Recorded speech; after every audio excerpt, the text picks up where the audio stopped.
हमारे चैनल को सब्सक्राइब करें और बेल आइकन दबाएं। करने के 12 साल बाद एक रेपिस्ट की भयंकर हत्या होती है। क्या यह हत्या उस का प्रतिशोध है या फिर वजह कुछ और ही है? देखते हैं इस केस का दूसरा और आखिरी भाग। क्राइम पेट्रोल सतर्क। सर, मैंने मीनाक्षी, नज़मा, सुमित और अजिंक्य के बीच फोन पर कनेक्शन ट्रेस करने की कोशिश की, लेकिन कोई कनेक्शन बन नहीं रहा सर। एटलीस्ट फोन पर तो नहीं। जादव, क्रिमिनल दिमाग जितना मर्डर के बारे में सोचता है ना, उतना ही उससे बच के निकलने के बारे में सोचता है। और चार चार अपराधियों के दिमाग अगर साथ मिल जाए तो 4 गुना चौकन्ना प्लान होगा कि कोई भी कनेक्शन ना मिले जो उन्हें आपस में जोड़ता हो। मैं किसी सुमित कालसे या अजिंक्य कालसे को नहीं जानती साहब। नज़मा जानती है? मुझे कैसे पता होगा साहिब? मुझे बस इतना ही पता है कि आप अपना और मेरा टाइम खराब कर रहे हो। साहब, आप मेरा वक्त बर्बाद कर रहे हैं। मेरा काम रुका हुआ है, अपने बच्चे को भी पड़ोस में रख कर आ रही हूँ। मैं इस सब के बारे में कुछ नहीं जानती हूँ। आप वही सवाल बार बार कर रहे हैं। ठीक है, इस बार नया सवाल पूछता हूँ। सुमित कालसे और अजिंक्य कालसे को कैसे जानती हो? अब ये लोग कौन है? सर, सुमित और अजिंक्य के घर पर हमने नॉनस्टॉप नजर रखी हुई है। अब तक दोनों लौटे नहीं हैं। जा जाकर कहाँ गए होंगे ये दोनों? सर, अजिंक्य की पत्नी मेघना, उसका मायका कोल्हापुर में है। हमने कोल्हापुर पुलिस को भी अलर्ट किया है। मुंबई में कोई दोस्त या रिश्तेदार? पता किया सर, इनका आगे पीछे कोई नहीं है। फिर भी मुंबई शहर में लुकआउट नोटिस डाला है। जितने भी खबरें हैं सारे काम पर हैं। पता नहीं कहाँ भाग गए दोनों। और पता नहीं कब तक भागेंगे ये दोनों। ये दोनों करोड़पति भी नहीं है, लखपति भी नहीं है। खाने पीने के लाले पड़ जाएंगे। आखिरकार जब सुमित और अजिंक्य को पुलिस पकड़ पाई तब इस केस की सारी गुत्थियां, सारा गणित स्पष्ट हो गया। हाँ साहब, इधर कांदिवली वेस्ट में एक लॉज है। आपके दोनों कबूतर पिछले 3 दिनों से यहीं पर गुटरगू कर रहे हैं। नजर मत हटाना, हम पहुंच रहे। मिल गए सर। अब हमारे सारे सवालों के जवाब भी मिल जाएंगे। चलो।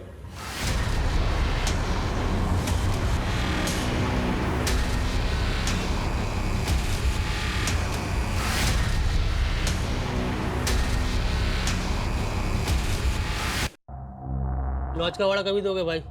हाँ हाँ दे देंगे भाई, आज ही दे देंगे। दे देना आज। हाँ, तो रूम का भाड़ा मांग रहे हैं। तेरे पास कुछ भी नहीं है क्या? दादा, अगर मेरे पास होते तो अच्छा नाश्ता नहीं किया होता। दादा, मैं कहता हूँ खिड़की से उतरकर भाग चलते। पुलिस पागलों की तरह ढूंढ रही है हमें। यही रहते हैं, यहाँ कोई नहीं पहुंच सकता।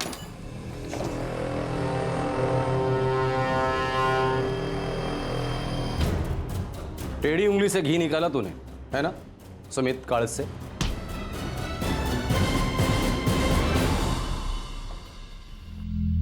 साहब, हमने कुछ नहीं किया साहब। नावेद तो मेरा खास दोस्त था साहब। जादव, एक बात समझ में नहीं आई। हर क्रिमिनल अपने गाने की शुरुआत इसी बेसुरे आलाप से क्यों करता है कि मैंने कुछ नहीं किया? फिर ऑर्केस्ट्रा कंडक्टर की तरह हमें हाथ में लकड़ी लेनी पड़ती है और फिर हम करते हैं सही ट्यूनिंग ऐसे। सुमित महाराज, आपके तानपुरे की एक तार वैसे भी टूटी हुई है। अगर हम रिपेयर करने जाएंगे ना तो पूरा तानपुरा खोलना पड़ेगा। साहब रुकिए, नावेद को हम नहीं मारा। ये हुई ना बात। चलो गाओ, शुरू करो जुगलबंदी। लेकिन याद रखना, एक भी सुर गलत लगा ना तो सही ट्यूनिंग हम करेंगे। गाओ।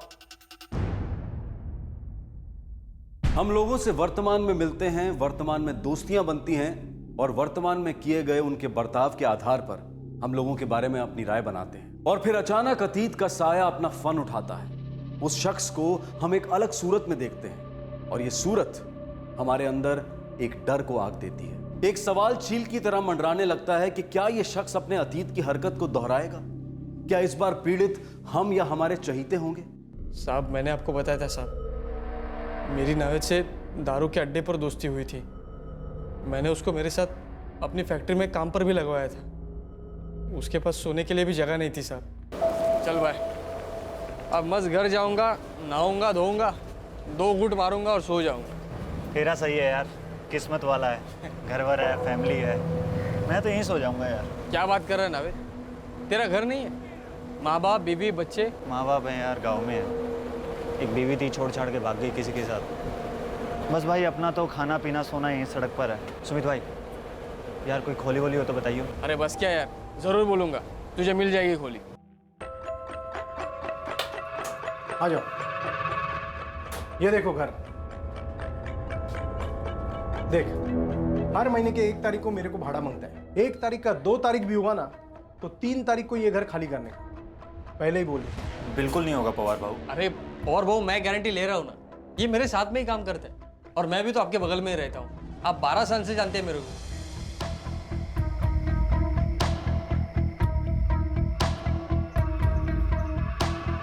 क्या बात है मेघना भाभी जी, आपके हाथों में तो जादू है। सालों में ऐसा खाना नहीं खाया।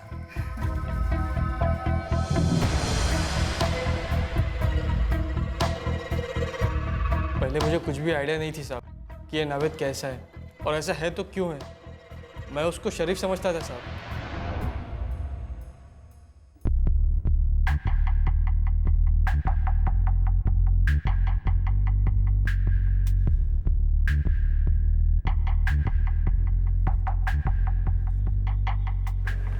ऐसे क्या घूर रहा है बे? मस्त है ना? अबे वो अपने दलपत की बीवी है वो। तो क्या हुआ, मेरे लिए तो औरत है बस। तो इसका मतलब ऐसे ही घूरते रहेगा? अबे एड़ा चल, नजर हटा, चल हटा।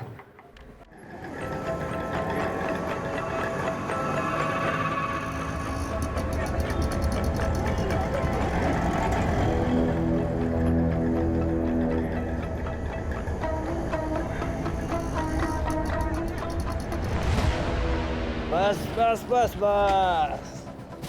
ओए, वो छमिया कौन थी? बड़ा हाथ हिला रही तेरी तरफ। छमिया? अरे नावे तो अपने बांदोड़कर काका की बेटी है। बच्ची थी तब से जानता हूँ मैं उसको। लेकिन अब तो बच्ची नहीं है किसी भी एंगल से। ए नावेद, अपनी नज़र पर लगाम दे, समझा? अपने दिमाग को पागल घोड़े की तरह दौड़ा मत, नहीं तो गिरकर टांग टूट जाएगी तेरी। और लंगड़े घोड़े को ना अक्सर ठोक देते हैं। मेरे भाई ऐसे ही देख रहा था, सच बोल रहा हूँ। वो भी कहाँ घोड़े दौड़ाने लगा और घोड़े चढ़ाने भी लगा मुझ पर।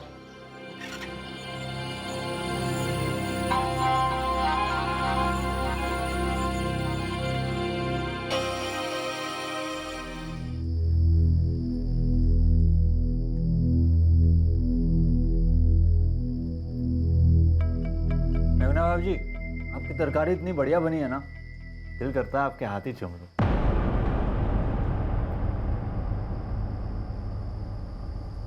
अब सुमित का दोस्त था, कभी कुछ अजीब सा बोलता था, हम लोग उतना दिल पर नहीं लेते थे। लेकिन बाद बाद में वो थोड़ा ज़्यादा करने लग गया साहब।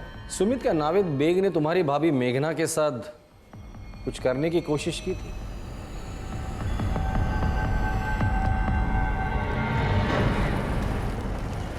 अरे आनंदा, अरे कैसा है रे? जकास रे। चल कटिंग मारते क्या? नहीं, मेरे को कोई काम है, मैं मिलता हूँ तेरे से।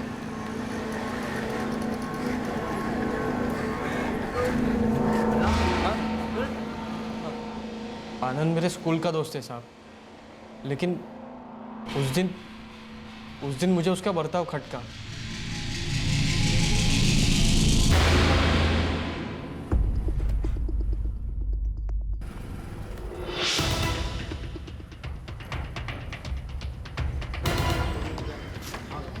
काकू पहचाना क्या? सुमित ना तू? हो काकू, आनंद है क्या? हो आहे ना। आनंदा, अरे लफड़ा क्या है? लफड़ा तेरे पीछे बैठा था, नावेद बेग था ना वो। हाँ, लेकिन तू कैसे जानता है नावेद को? मैं पूरी चौल जानती थी रे उसको।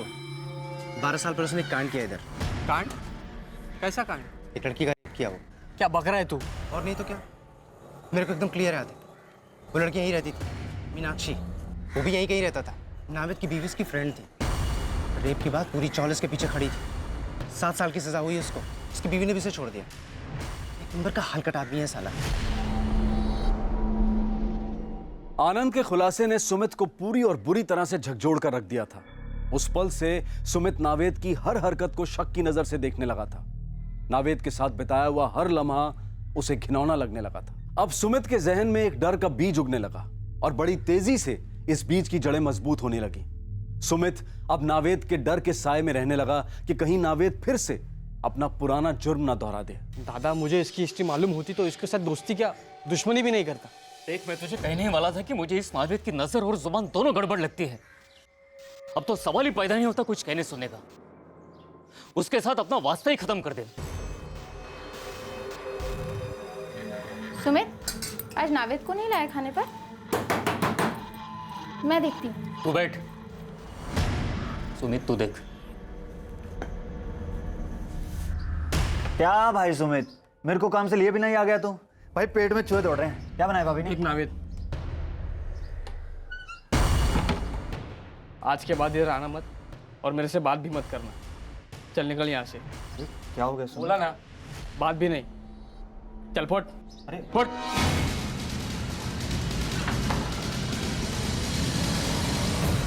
फिर से पूछ रहा हूं सुमित, क्या नावेद बेग ने तुम्हारी भाभी मेघना के साथ कुछ गलत किया था?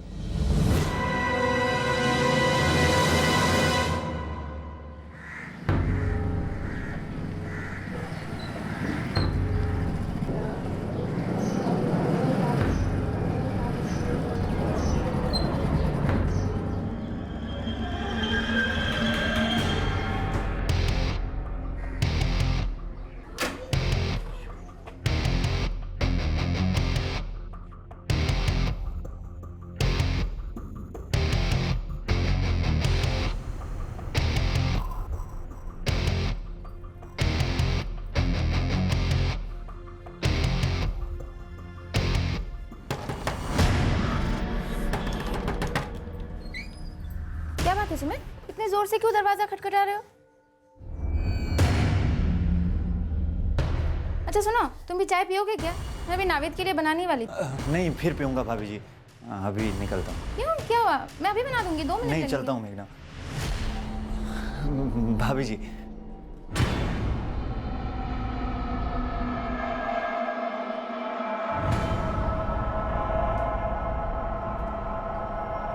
सुमित, तीसरी और आखिरी बार पूछ रहा हूं मैं, क्या नावेद बेग ने तुम्हारी भाभी मेघना के साथ कुछ गलत किया था?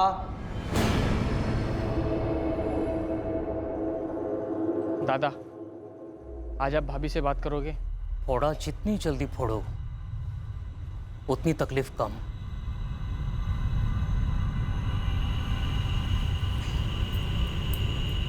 मेघना, कल सुबह तू कोल्हापुर चली जा तेरी आई के घर।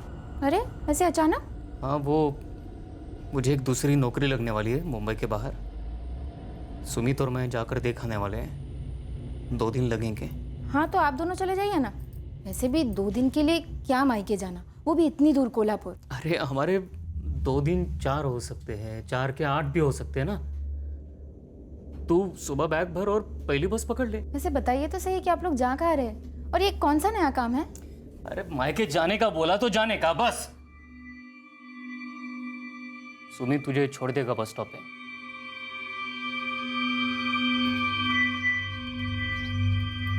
सुनिए, दोनों संभल के जाना, ख्याल रखना अपना। हाँ हाँ, तू टेंशन मत ले। अच्छा एक बात बताइए ना, आप लोग कहाँ जा रहे हैं? दिल को शांति मिलेगी।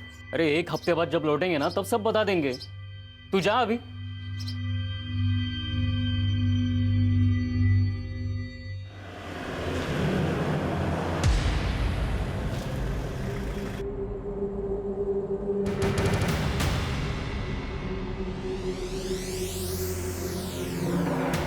हेलो दादा, मैं गाड़ी लेके आ गया हूँ। बस 2 मिनट में पहुंच रहा हूँ।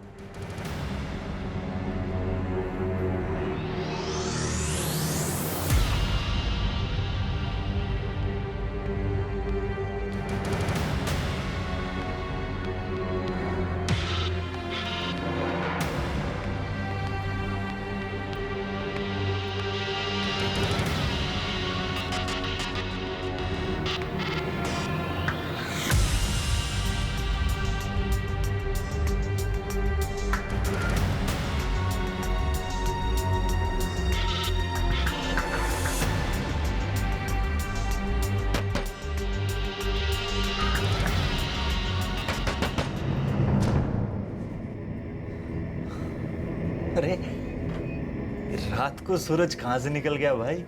आप दोनों और मेरे मेरे गरीब खाने में। आ जाओ भाई साहब, अंदर आ जाओ। आओ हुजूर, आओ, आ जाओ।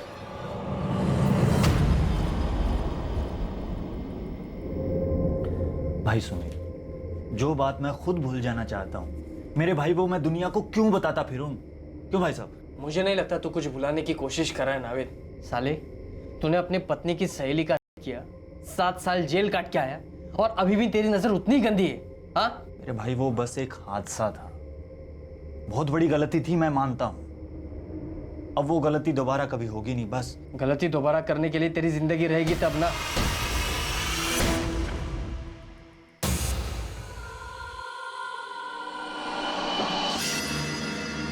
दादा, निकल सकते।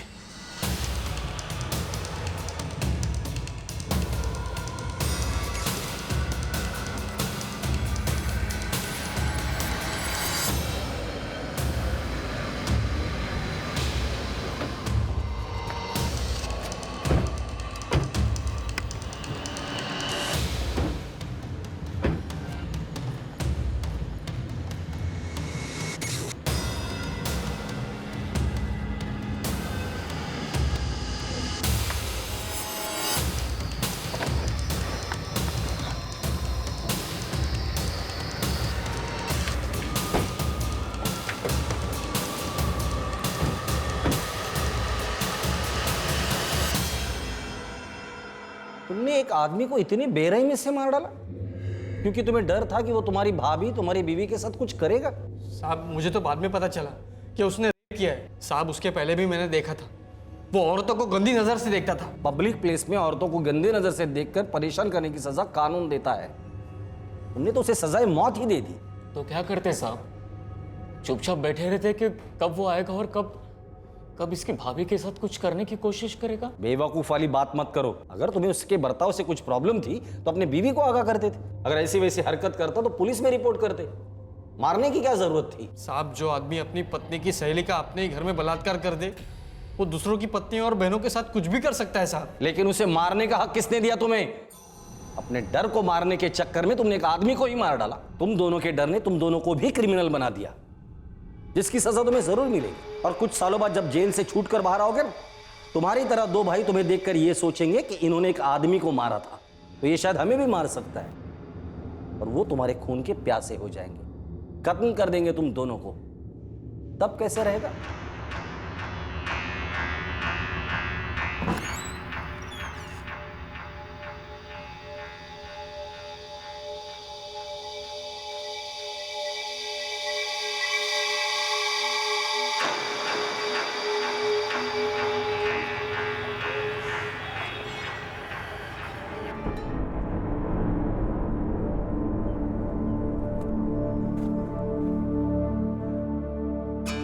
बड़ा कदम सिर्फ मेरे लिए उठाया। बोल दिया होता कि वो आदमी गलत है तो मैं उससे दूर ही रहती। भाभी, अब गलती तो हो गई, लेकिन सर पर इतना डर चढ़ गया था कि कुछ होश ही नहीं रहा। बातचीत करके मामला जरूर निपट सकता था।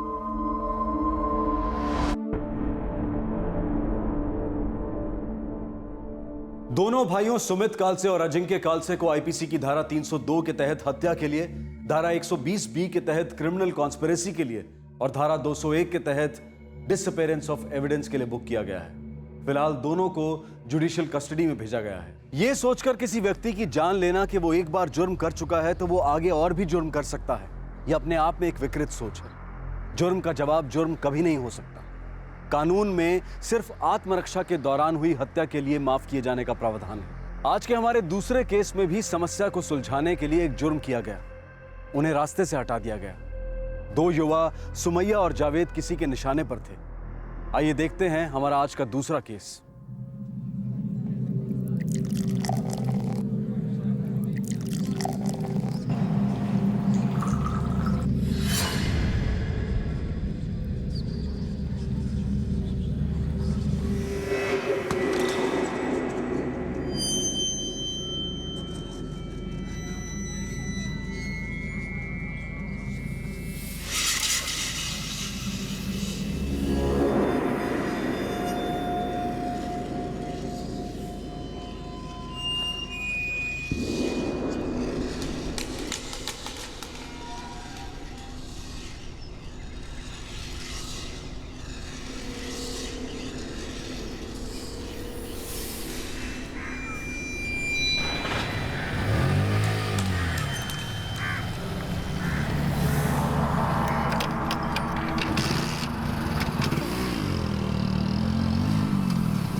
कौन हो तुम लोग?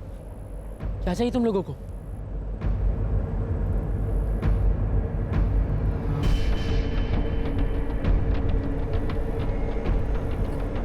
कौन है आप लोग?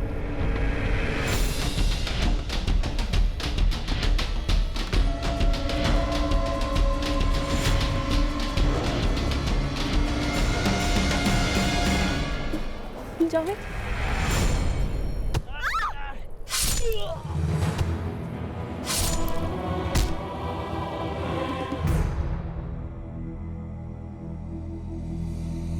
किसी को डर था, ये डर कि ये लड़का और लड़की कहीं हमेशा के लिए एक दूसरे के ना हो जाएं। उनका ये रिश्ता किसी को कांटे की तरह चुभ रहा था और इस डर, इस चुभन को मिटाने के लिए ये हैवानियत बरती गई। इस डबल मर्डर के कुछ देर बाद जब किले का वॉचमैन राउंड पर निकला, तब उसकी नजर इन 2 लाशों पर पड़ी और उसने फौरन पुलिस को इन्फॉर्म किया।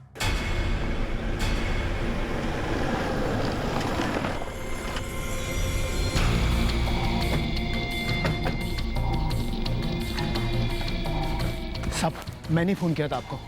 सब यहाँ इधर पड़े हैं साहब।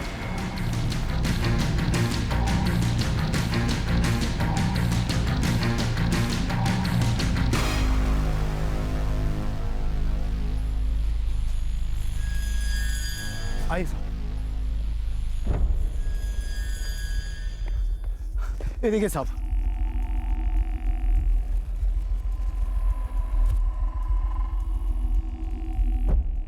साहब, मोबाइल वॉलेट कुछ भी नहीं है। साहब, लड़के के पास अभी कुछ नहीं मिला। मैं तो राउंड पर निकला था साहब और वहां से आ रहा था साहब।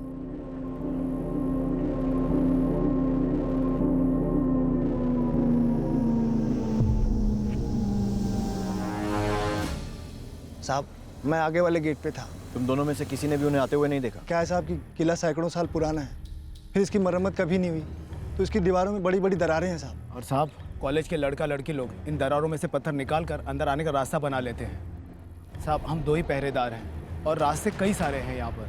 हम लोग बराबर चक्कर लगाते हैं साहब। फिर भी साहब, कोई कितना नजर रखेगा अभी?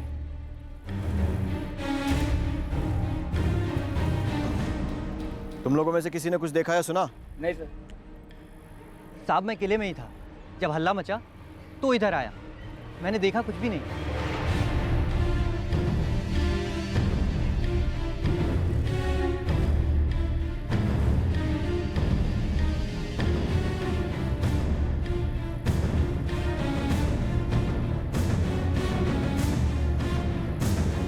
किसी खुदालिया फावड़े का डंडा लगता है।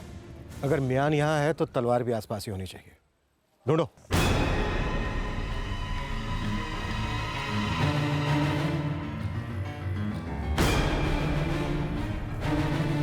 सर, इस मर्डर में पक्का फावड़ा इस्तेमाल हुआ। इसके एंड का शेप बिल्कुल वैसे ही है जैसा फावड़े में होता है। विक्टिम्स यंग है। इन दोनों का फावड़े से मर्डर। सर, कॉलेज के स्टूडेंट्स लगते हैं। शायद कॉलेज से बंक मार के आए होंगे। राउत, फोटो लेने के बाद बॉडीज को पोस्टमार्टम के लिए भेजो। सर, को ज़्यादा टाइम नहीं हुआ है। आपको बॉडीज मिली हैं करीब 11:30 बजे और मौत का टाइम होगा यही कोई 11:45 का। नहीं साहब, हमने यहाँ से किसी को भागते हुए नहीं देखा है। साहब, किला बहुत बड़ा है। किले में जगह जगह बड़ी बड़ी दरारें हैं। शायद उन दरारों से भागा होगा। बॉडीज पर बहुत गहरे घाव हैं। किसी धार वाले भारी औजार का इस्तेमाल हुआ है। फावड़ा? हाँ बिल्कुल। वार बहुत ब्रूटल है। खोपड़ियाँ बुरी तरह से फ्रैक्चर्ड हैं। डेथ ऑन द स्पॉट हुई होगी।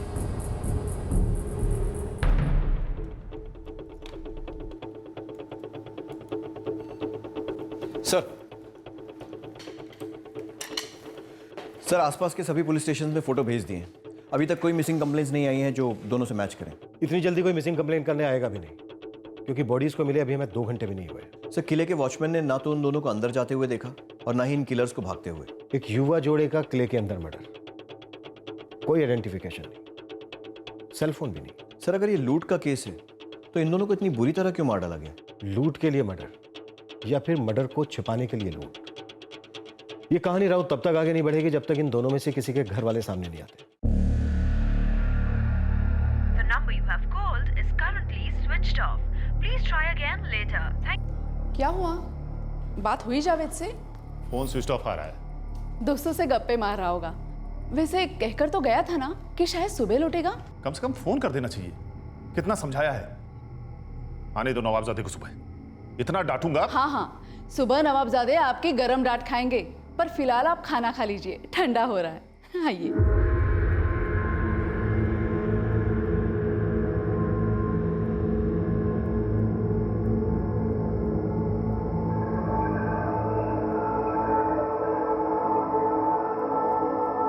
दो जवान लोगों की हत्या हुई थी और उनके परिवार वाले इस बात से बिल्कुल बेखबर थे, लेकिन उन्हें पता चलने में ज्यादा वक्त नहीं लगा। अगले ही दिन लड़के के माता पिता अपने बेटे को ढूंढते हुए खुद पुलिस स्टेशन आ पहुंचे।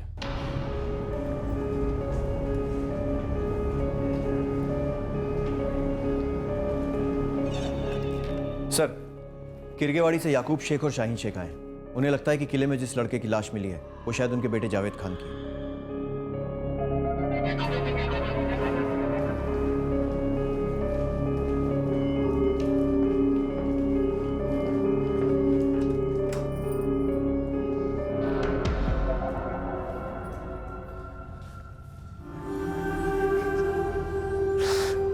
याकूब साहब, आप इस लड़की को पहचानते हैं क्या? ये सुमैया है, सुमैया शेख।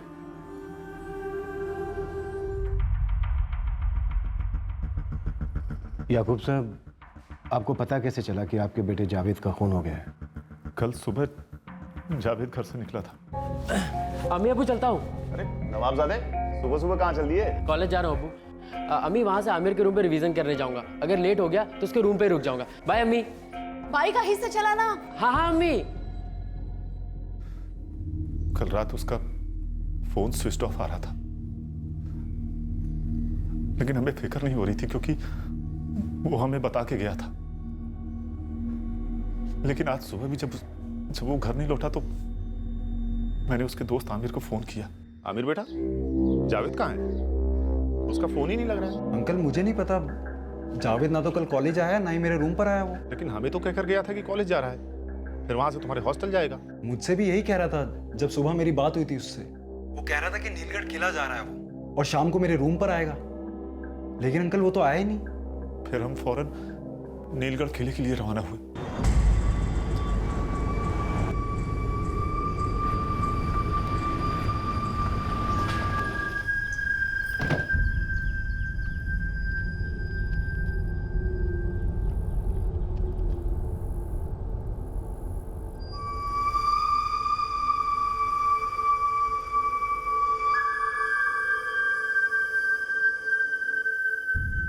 बाईस साल का लड़का है, गोरा सा, ब्लू जीन्स और रेड व्हाइट लाइनिंग शर्ट पहनी हुई है। आप मेरी बात मानो तो जल्दी से शाहपुर पुलिस स्टेशन पहुंच जाओ।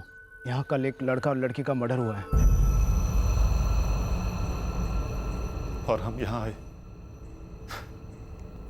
पूरे रास्ते हम यही दुआ मांग रहे थे कि यहाँ हमें हमारा जावेद न मिले। याकूब साहब, आप सुमैया को कैसे जानते हैं? सर, जावेद की दोस्त थी।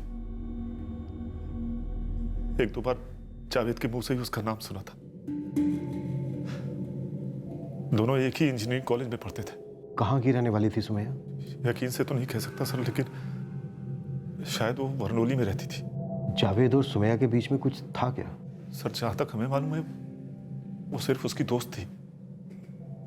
कॉलेज के बहुत सारे लड़के लड़कियों से उसकी दोस्ती थी। आमिर, रिचा, रेहान, अनम और सर सुमैया भी थी। पुलिस को लग रहा था कि अभी इस केस में कई राज खुलने बाकी हैं और सुमैया के माँ बाप का अभी तक कोई अता पता नहीं था। जावेद और सुमैया, कुछ राज इनके रिश्ते का ही है। मुझे लगता है इनका मर्डर इनके इस रिश्ते को लेकर ही हुआ। सर, सुमैया की फैमिली अब तक सामने नहीं आई। आमतौर पर ऐसे केसेस में लड़की के माँ बाप जल्दी परेशान होते हैं। यहाँ बात कुछ और ही है। जावेद और सुमैया के कॉलेज से सुमैया का एड्रेस तो मिल जाएगा।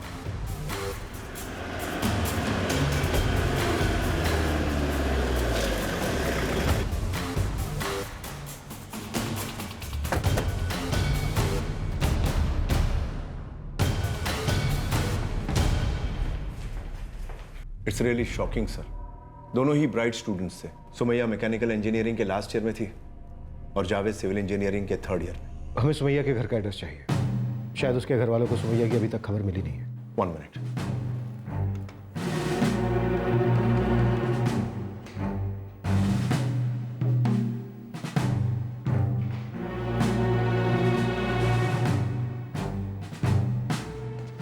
Thank you.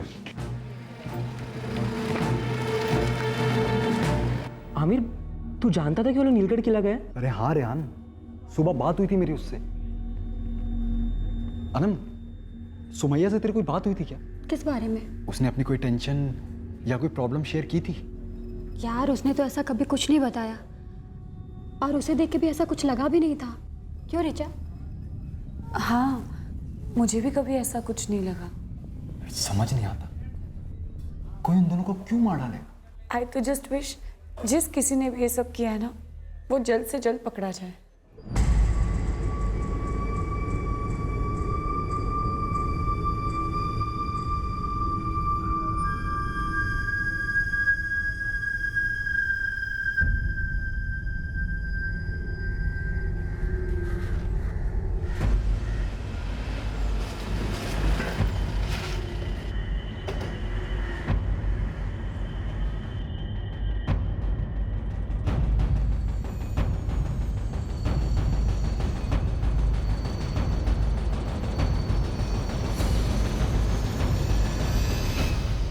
जी अब्बास शेख। जी हाँ, मैं ही हूँ अब्बास। सुमैया शेख आप ही की बेटी है ना? हाँ। इस वक्त कहाँ है? अपनी सहेलियों के साथ पिकनिक पर गई है। कहाँ? जी, आखिर मसला क्या है? आप ये सब सवाल मुझसे क्यों पूछ रहे हैं?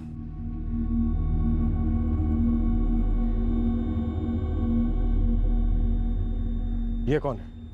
इरफान, मेरा बेटा। मतलब सुमैया का छोटा भाई? हाँ, लेकिन आप ये बताने की तकलीफ करेंगे कि ये सब सवाल आप मुझसे क्यों पूछे जा रहे हैं? अब्बास साहब, पहले हमारे सवाल तो पूरे होने दीजिए। आपकी बेटी अपनी सहेलियों के साथ पिकनिक पर कहाँ गई है? मुझे नहीं पता, सिर्फ इतना कहकर गई है कि 3 दिनों के लिए अपनी सहेलियों के साथ कहीं बाहर जा रही है। कैसे हो तुम आजकल के बच्चे? ऐन वक्त पर प्लान करते हो, फिर पूरे घर में भागदौड़ मचाते हो। आखिरी समय में भागदौड़ करने का मजा ही कुछ और है। सब सामान रख लिया? कुछ भूली तो नहीं ना?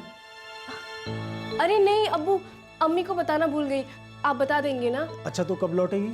आज 19 तारीख है तो 3 दिन 22 तारीख को आ जाऊंगी। बराबर से खाना? हाँ, बराबर से खाना भी खाऊंगी, अकेली बाहर नहीं जाऊंगी और अपना ख्याल भी रखूंगी। हाँ, ठीक है? ठीक है।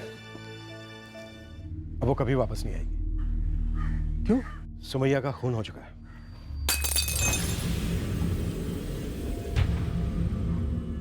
नीलगढ़ किले से आपकी बेटी सुमैया और जावेद की लाश बरामद हुई। दोनों की बॉडीज इस वक्त मोर्ग में है।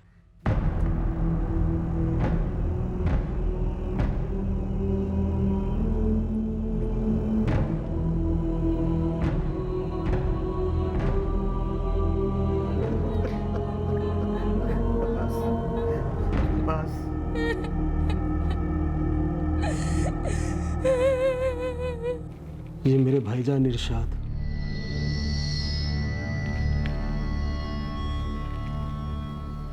और ये इनका बेटा जुनैद। साहब, ये जावेद खान कौन है? अब जावेद को नहीं जानते? कमाल है। आपकी बेटी सुमैया और जावेद एक ही कॉलेज में पढ़ते थे, दोनों अच्छे दोस्त थे, फिर भी आप जावेद को नहीं जानते। वैसे जावेद के परिवार वाले सुमैया को जानते थे? लेकिन सुमैया ने हमें जावेद के बारे में कभी नहीं बताया। सुमैया ने जो आपको बताया वो भी सच कहा था। सुमैया किसी ट्रिप पर नहीं जा रही थी, बल्कि वो जावेद के साथ नीलगढ़ किले पर गई थी। सुमैया हमसे झूठ नहीं बोल सकती साहब। अब्बास साहब, सुमैया ने जो बोला वो भी सच कहा था। अब्बास, मुझे तो लगता है ये लड़का जावेद, ये हमारी बेटी के साथ कोई खेल खेल रहा था। जरूर उसी ने फंसाया होगा हमारी सुमैया को। अगर जावेद खेल खेल रहा होता तो वो खुद की जान नहीं गंवाता। खेल तो किसी और ही ने खेला है जावेद और सुमैया के साथ। लेकिन मेरी बेटी को क्यों मारा? सुमैया, सुमैया। बस संभालो अपने आप को।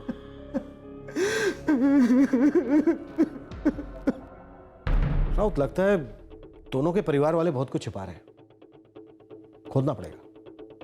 परिवार वाले तो कुछ बोल नहीं रहे हैं।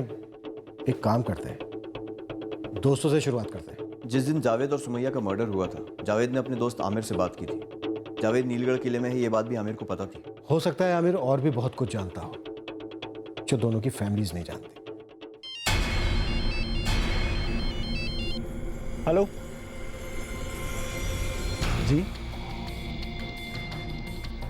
जी आता हूँ।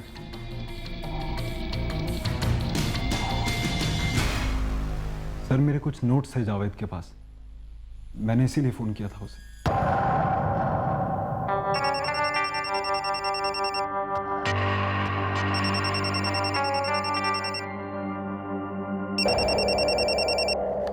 हाँ आमिर बोल। हाँ जावेद, अरे वो नोट्स दे दे यार, मैं कब से मांग रहा हूँ तुझसे। हाँ यार नोट्स मेरे बैग में ही है, शाम को आते वक्त पक्का ले आऊँगा। अरे तू थोड़ा जल्दी नहीं आ सकता क्या भाई? असाइनमेंट कंप्लीट करना है मुझे अपना। यार अभी तो नहीं आ सकता, प्लीज सुमैया के साथ हूँ, हम लोग नीलगढ़ किला जा रहे हैं, क्या कर यार। हाँ चल ठीक है, जायश कर। और बाद में वो तुझसे मिला नहीं, क्योंकि जावेद और सुमैया की हमें लाश मिली। मुझे अगले दिन पता चला सर इस बार। वो शाम को तुझसे मिलने वाला था लेकिन नहीं मिला, फिर भी तूने एक कॉल करना उसे जरूरी नहीं समझा? सर मैंने उसे कहीं कॉल किया लेकिन उसका फ़ोन स्विच ऑफ जा रहा था। मुझे लगा उसने कोई और प्लान बना लिया होगा। प्लान तूने बनाया क्योंकि सिर्फ तुझे मालूम था कि वो नीलगढ़ किला जाने वाला। जावेद मेरा दोस्त था, मेरा बहुत अच्छा दोस्त। तो फिर तुझे तेरे इस अच्छे दोस्त की कौन सी बात बुरी लग गई कि दोस्ती दुश्मनी में बदल गई? क्या बात कर रहे हैं आप? मैं और जावेद बहुत अच्छे दोस्त थे सर। सर हम साथ साथ पढ़ते थे, वो कितनी बार रात को मेरे हॉस्टल रूम में रुका है सर। मेरी जावेद से कोई दुश्मनी नहीं थी सर। तो फिर किसकी दुश्मनी थी जावेद के साथ, जिसने उसे इतनी बेरहमी से मार डाला?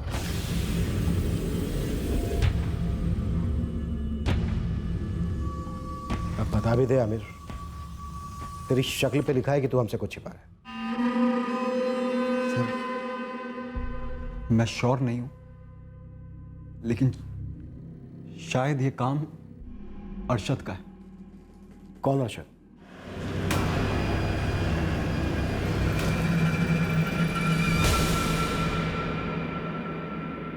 इस अरशद की क्या दुश्मनी थी जावेद के साथ या सुमैया के साथ?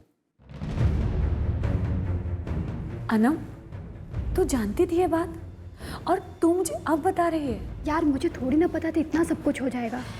वो तो एक दिन आमिर की बात निकली और सुमैया ने मुझे बता दिया था। तुझे क्या लगता है आमिर ऐसा कुछ कर सकता है क्या? सर अब मैं क्या बताऊं आप?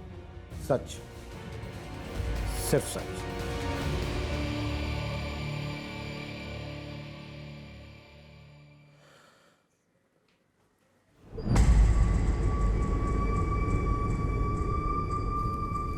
क्या है? वो सुमैया कहाँ गई थी? मुझे भी नहीं बताया कुछ उसने। क्योंकि तुझे बताना जरूरी नहीं था। आई बात समझ में? जा पानी लेकर आ। जी। बुरी नजर लग गई उस लड़की की हमारे बेटे पर।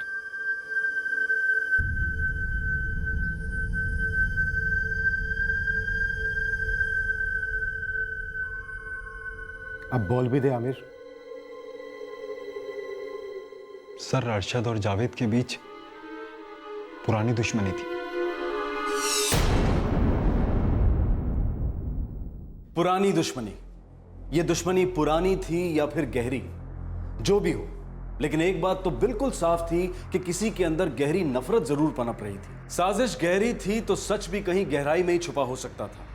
कई सच्ची झूठी कहानियों के बीच छुपा था इस प्रेम कहानी का दर्दनाक अंत। कई लोग शक के दायरे में थे, सबकी अपनी अपनी एक कहानी थी। आपसे फिर मुलाकात होगी क्राइम पेट्रोल सतर्क में। तब तक अपना ख्याल रखें, सुरक्षित रहें और याद रखें, सही वक्त सही कदम, सतर्क रहें। जय Hind. For more updates, subscribe to our channel, click the show links and enjoy watching the videos.